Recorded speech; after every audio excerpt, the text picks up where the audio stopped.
Welcome to richplanet.net, the programme which aims to uncover the truth behind the alien and UFO mystery. I'm Richard D. Hall, and this week's programme is about glowing orbs. There have been many reports in the UK and around the world of people witnessing glowing spheres, usually amber in colour, moving around in the sky. The phenomena has gained attention in the national press after thousands of people around the country witnessed and photographed the orbs. Chinese lanterns are often cited as the most likely explanation for these balls of light. There are such things as Chinese lanterns, and they can vary in shapes and sizes, and they can maybe be up to 6-7 feet high. And they're usually tubular in appearance, and they're lit from the bottom. When they're lit, they go into the sky, and they're purely governed by the wind. You let 10 off, and they go in different directions, governed by the wind. They rise and fall on the thermals of the air. What you find with certain reports of UFO footage involving orange spheres, orbs, whatever you want to describe them, is that the objects that are described by the witnesses do not move anything like that. Not long ago, my local paper, the Evening Chronicle, reported that shocked onlookers watched in astonishment as glowing orange orbs hovered eerily overhead before gliding slowly out of the town of Stanley. One witness said, "I saw what looked like two golden globes just above the trees towards St. Andrew's Church. They were moving slowly from west to east, and there was no sound. I called for my partner to look as well, and sure enough, I wasn't seeing things. The pair rushed into the back garden to get a better look, and the luminescent objects were gliding across the sky." The witness goes on to say there were 4 more going past silently as before, below the level of any plane or helicopter. There was a taxi driver who had stopped on View Lane, and I pointed them out to him. He couldn't explain what they were likely to be. I decided to seek out this witness, and after a chat with him, determined that he was convinced that what he saw was not Chinese lanterns. The witness was less than 50 yards away and saw 6 slow-moving, glowing lights just above the treetops. He told me that a taxi driver also witnessed the lights, and he spoke with the taxi driver, who said he saw 9 lights coalesce into the shape of a square before moving off. The taxi driver, he said, was so scared that he climbed back into his taxi. I thought I would knock on a few doors and find more people who had witnessed the lights. Jean Doran recalls here seeing one of the objects just a few feet above her rooftop. And then I sat out for a while, and then I decided, I was going to go in and go to bed. So I walked up the steps to see where Millie was, and I looked around, and I just happened to look up to the sky, and I saw this bright orange yellow light. It was quite low, not very far above the roof top of the house. I followed it, I turned round and kept on watching it, and as I was watching it, some neighbours from the street above who were sitting outside said, "Oh, look at that, look at that." So I continued to look at it, and then it just disappeared. There was no sound, just this bright glow, no sound. It was sort of more of a square shape than round. There was nothing to distinguish by because the light was so bright, and it was gliding quite slowly across because I turned round and I just watched it until it had disappeared. It moved very, very slowly. I wasn't scared, I just thought, oh, that's strange. A neighbour of Jean's claimed that her Xbox video game she was playing froze up about the time the lights were spotted over the rooftops. And another neighbour, further along the same street, saw a glowing object later that evening, this time higher in the sky. What I saw was a bright orange light, a few thousand feet up, coming from over Stanley, crossed over the top of us. I would say around about the 12 o'clock mark, maybe after. It was orange with a yellowy glow to it. Well, the first thing that went through my mind was something's on fire up there. As it was moving, it didn't make sense, so I got the other people in the house out. We all had a look at it, Nobody could make their mind up what it was. So I came up with a conclusion, maybe, well, it was my wife who came up with the conclusion, maybe it was a balloon. But what the hell would a balloon be doing up there at 1 in the morning? This was quite big. This was a big glow in the sky, this. Quite large, a balloon size.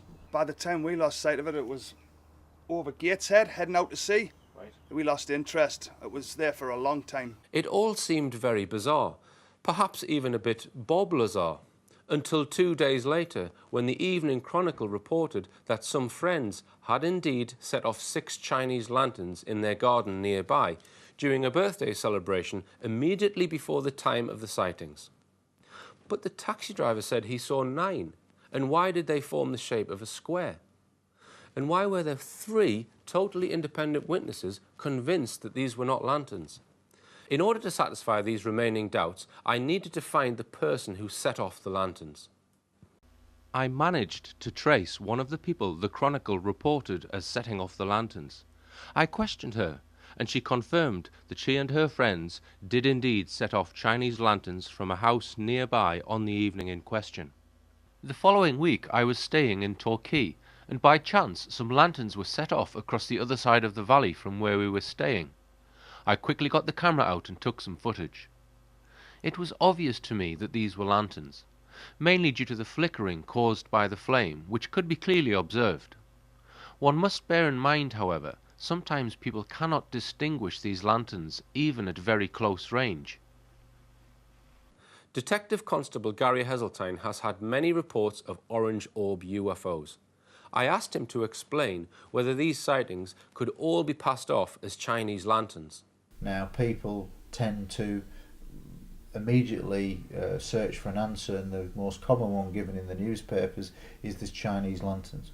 Well, fine, on some occasions it probably is Chinese lanterns, but when objects stay in formation and move across the sky and do not change pattern, I defy anybody to recreate that on video or otherwise with a magic lantern. You often have multiple witnesses who will describe seeing 5 objects or 6 objects passing across the sky in 2s and 3s, and then suddenly 2 will stop whilst the others are moving. Then some of them may even reverse back in the direction that they came. Sometimes they're often described making precise patterns over rooftops. I have had access to some footage that came to me in 2004 from the Fleetwood area, and literally over a series of about 4 successive years at various times of the year, the same couple began to notice objects low on the horizon coming literally down the street, and then would stop and make patterns in the sky. Now, I became involved in this after the second sighting. They tended to keep a video camera in the windowsill just in case they ever saw anything else, and have subsequently gone on to record things. Well, on the second occasion, they'd recorded approximately 18 minutes of footage of 6 objects, and the footage itself contains some superb examples of what I call orange spheres. They described 6 orange spheres, and quite clearly the video footage that was recorded on that second occasion showed 6 objects.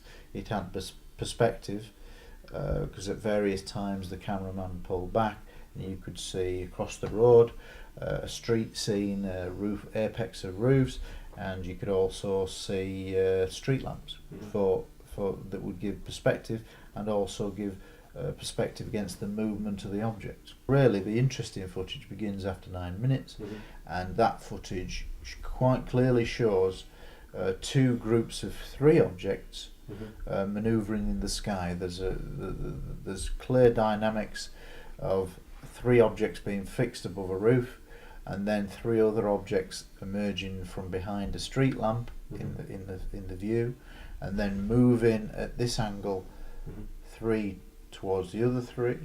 The 3 then become 5 with 1 lead object, and they make like a horseshoe shape, and then they go off for a little bit, and then they turn into what I call dominoes. There's 1 object leading, and then there's a row of 3 like you'd see on the side of a dice a geometrically 45-degree angle, and then there is a break, and then there are two, and then they literally go out of sequence. But that second sequence is approximately 9 minutes as well. So in total, you have 18 minutes of objects manoeuvring in clear, concise patterns that I cannot think of any terrestrial explanation. When you look at the clear movements, there is clear intelligence behind the movements. There is no noise associated with these lights that the witnesses have heard. This is a family. Some of the family actually go outside while the film is going on, and the background corroborates that. I have no doubt whatsoever that the footage is genuine, and the manner in which the objects move, you can rule out planes, helicopters, balloons, microlights, flares. They do not move in any formation like that. And so for me, they're a genuine unknown. In addition to the family who filmed these lights, a group of fishermen also witnessed the lights earlier that evening coming from the sea. I became aware of this footage having actually been sent an email from what turned out to be a night fisherman who was on the beach at Fleetwood on the same night, who was with a group of 3 other fishermen who I eventually spoke to on the phone, and there were 2 other fishermen that they knew, younger boys, but they also knew, and I was able to get their contact numbers and spoke to them, and they all described 6 objects effectively out at sea, manoeuvring up effectively from the horizon and moving up into the sky, making strange formations, or precise formations. And this was approximately half an hour before the sightings that were recorded on film. And a lady actually witnessed one of the orbs at close range hovering in her garden. Eventually that led me to another witness who was nearby on the same night, who was, I think, the wife of a fish and chip man, and literally she'd been out in a garden and saw, which sounds bizarre, an object the size of a basketball that was white, hovering in her back garden, literally at 20 feet high, which then rose up into the sky, and as she watched it, it suddenly divided into 6 orange orbs. This may or may not be related, but it's one hell of a coincidence if it isn't. And this was all about within an hour to 2 hours of the footage, which we can place in definite time. Well, when we're talking about spheres, it then takes me, because of the research that I've done into what's called the fixed fleet footage phenomena. It first became apparent in the early 90s in Mexico. Jaime Maussan, a famous Mexican researcher, has collected literally hundreds of examples of fleet footage. Now there we end up with a situation where we have anywhere from 6 to 500 to 1,000 objects manoeuvring across the sky that appear to be white spheres in broad daylight against cloud. Many sequences from many South American countries. Now, when you look at footage in broad daylight against cloud, where there's perhaps 1,000 objects moving in a fixed pattern across the sky, I can't think of any terrestrial explanation where we could effectively have a red arrows formation of 1,000 aeroplanes. It just wouldn't happen, and these objects stay in formation for, I think, something like a 3-minute sequence. As to the question about whether they're UFOs with occupants or whether they're remote, who knows? People have speculated that these are some kind of remote probe, and I probably tend to favour that. Because that would seem the logical explanation, and certainly in 1 or 2 sequences there appear to be larger objects within the clusters that may well be controlling. The next UFO video footage was taken in the Livingston area of West Lothian at 10:50 p.m. Friday the 16th of January 2009. The owner of this video wishes to remain anonymous. Returning home from a late shift, he went upstairs and noticed a glowing light out of the corner of his eye. He turned to look out of the window and noticed a bright orange orb. At first he thought it was a meteor or an asteroid and described it as a fireball. It seemed to be heading for the house. He estimated the size to be between 50 and 200 feet across, slightly smaller than a 737 aeroplane. He stood watching the object, and for a moment was quite stunned. Intensely bright orange in colour and at least 300 feet in the air, there was no sound. He grabbed his camcorder and, as best he could, started filming out of the window. But by this time, the object had moved away northeast and increased in height. His hands shook as he balanced himself on the window and flicked the camera between normal and infrared night shot. The UFO then moved out of sight, so he ran downstairs and into the back garden, where it was still visible. As the light moved away, it suddenly moved sharply to the right and backwards. He described it as the most amazing sight he has ever seen in his life. It looked solid, but transparent at the same time, and was full of brilliant orange light. After a few short minutes, it was gone. It was more than just an orange light. It appeared to be a rotating orange light on top of a solid base. With the camera set on infrared mode, a saucer shape can be seen on top, with a very bright central light beneath, almost like a plasma. If that case doesn't convince you, then perhaps this one will. Filmed in broad daylight in Mexico by a man who was casually filming an aircraft. Orange balls of light can be seen to be coming out of a central light and then dancing around with what appears to be intelligent, controlled movement. Let's see that again.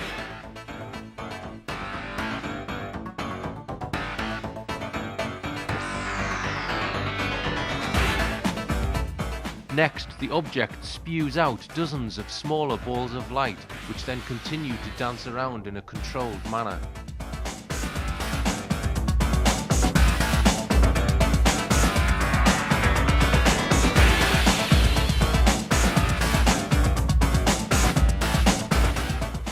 If they are Chinese lanterns, I am Bob Lazar.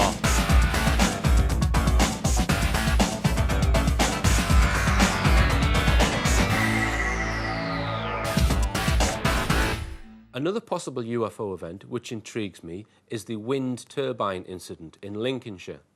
The Sun newspaper made a big song and dance about this case.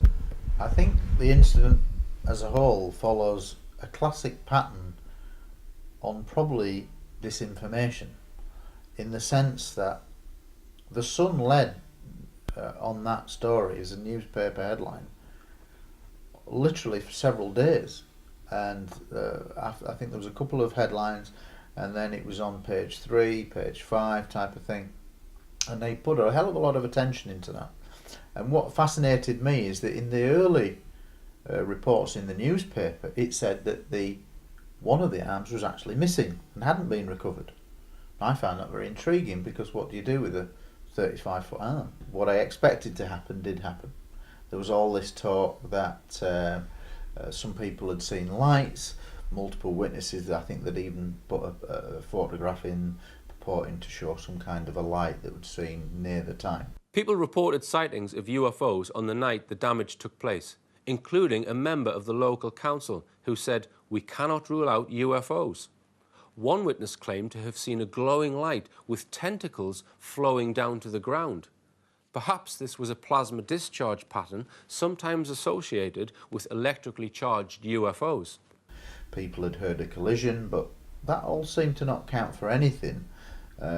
Certainly with the company that were involved, who said that we're going to send it off for forensic testing. Right up to the point that objects were being sent off forensic testing, they were saying, making a big thing of it, the Sun. And then what happened was, literally a week later, story's gone cold. You then see a very small little article in the Sun, literally 2 by 1, that says, the forensic report says this is down to structural faults. The official explanation was that a blade had broken off because of a fault in the design which caused fatigue in the bolts which hold the blade in place.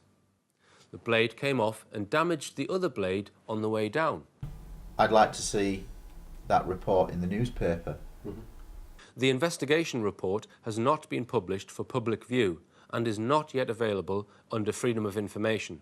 because they made such a big thing of saying that, you know, "Ooh, this is unusual, this is UFO related," and the Sun have had a very big media campaign, certainly over the last 12 months, about UFOs, and they were arguably a very sceptical newspaper up to that point, but they've now led with many UFO headlines, including police helicopters, things like that. So they did this major play on this story.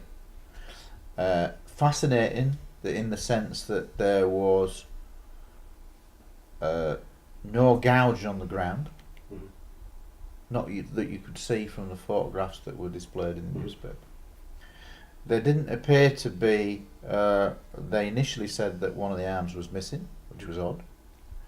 And the other thing that intrigued me the most was the kinked arm, because the kinked arm was classically kinked as if it had been warped by an impact and bent. I spoke to a representative of the company who install the turbines, Enercron. I suggested to him that a very large object passing through the blades could have caused the bolts on one blade to fail and bend the second blade at the same time. He said that he thought I was talking shit and stuck to his guns. Another thing which perplexes me is that if the joint which holds the blade in place did become weak, the most likely point the blade would fly off is when it is pointing directly to the ground. This is because, in this position, centrifugal and gravitational forces are both acting together to pull the blade away from the center. When the blade is at the top of its cycle, gravitation acts in such a way which pulls the blade towards the center. If the blade came away at the point of highest force, i.e. whilst it was pointing to the ground, the blade would have flown off to the side. Not very good if you happen to be walking your dog nearby. They speculated over the days that it could have been perhaps some kind of stealth object that was being tested. Why would the MRD test an object in that kind of area? It infers, if you go along that premise, that the object was out of control and therefore wandered into the field of turbines. Well, if that was the case, if it collided with a turbine, causing one arm to fall off and one arm to be kinked, it would have to be of a massive size to still remain in the air, which I suspect it wouldn't have been able to do, and therefore you'd have had crash damage of either this object or a light aircraft. A light aircraft would have disintegrated. It would have took a wing off, the aircraft would have flown, there'd have been debris. If it had been a balloon, it would have got entangled, it would have come down.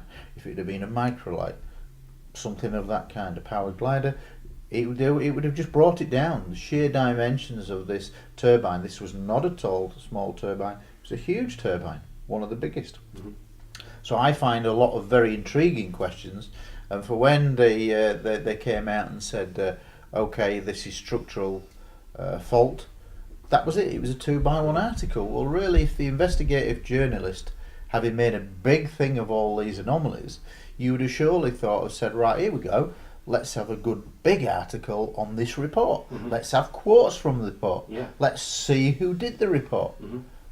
But it strikes me that this was a classic pattern of big build-up. We don't really want to know about the answer, and then they just accept the explanation without doing their job, investigative journalism, by quoting. Let's have somebody say an in-depth analysis of this report. Why would they just accept the first thing that's said? It doesn't add up, and it doesn't match the evidence of the testimony of the people around. It may be UFO related, it may not, but what I'm saying is that there are a number of questions that haven't been answered, and I think the Sun were derelict in not following up on the story that they'd built up in the minds of the public, and then they just dropped it. They appear to just take the very first answer they'd been given. Wind turbines do not always face the same way. The turbines work like a windmill by rotating its central shaft so that the blades always face the oncoming wind. This means that the housing at the top of the main shaft can rotate around the center. If something was to hit a blade with force, it's possible that the leverage created would force the shaft to rotate around to a different orientation. All of the photographs I have subsequently managed to find show that the damaged turbine is not facing the same way as the other turbines.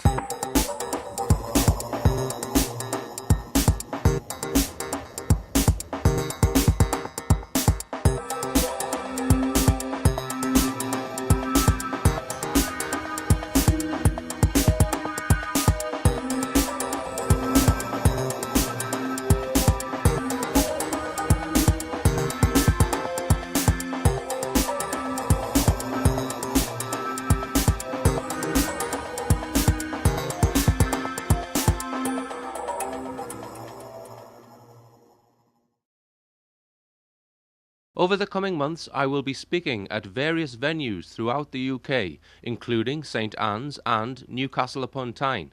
For details on future events, please log on to richplanet.net. You can also find details of my book, Aliens Before Gentlemen, and a selection of richplanet.net DVDs.